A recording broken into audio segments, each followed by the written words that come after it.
Bhojpuri cinema की सबसे ज्यादा कमाई करने वाली 5 फिल्में कौन सी है, आइए जानते हैं। नंबर 5 पर है मेहंदी लगा के रखना। भोजपुरी सिनेमा में खेसारी लाल यादव की जबरदस्त तरक्की मेहंदी लगा के रखना से हुई। काजल राघवानी के साथ अभिनय करते हुए खेसारी ने एक रोमांटिक ब्लॉकबस्टर फिल्म दी जिसने दर्शकों को खूब प्रभावित किया। ये फिल्म बहुत सफल रही और इसने 14 करोड़ रुपए की कमाई की। दिनेश लाल यादव और आम्रपाली दुबे की फिल्म बॉर्डर काफी सफल साबित हुई थी। देशभक्ति पर बनी यह फिल्म साल 2018 में रिलीज हुई थी और इसने 19 करोड़ रुपए बिजनेस किया था।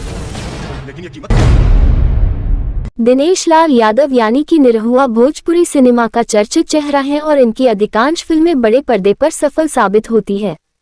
साल 2008 में ये पवन सिंह के साथ फिल्म प्रतिज्ञा में नजर आए थे और फिल्म ने करीब 21 करोड़ की कमाई की थी।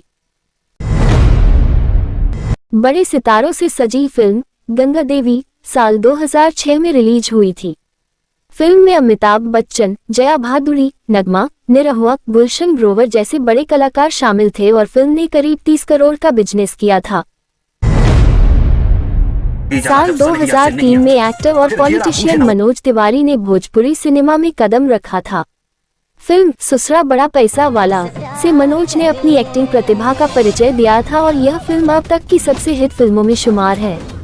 अजय सिन्हा निर्देशित फिल्म ने 35 करोड़ रुपए कमाए थे। फिल्म में रानी चटर्जी भी अहम भूमिका में थी।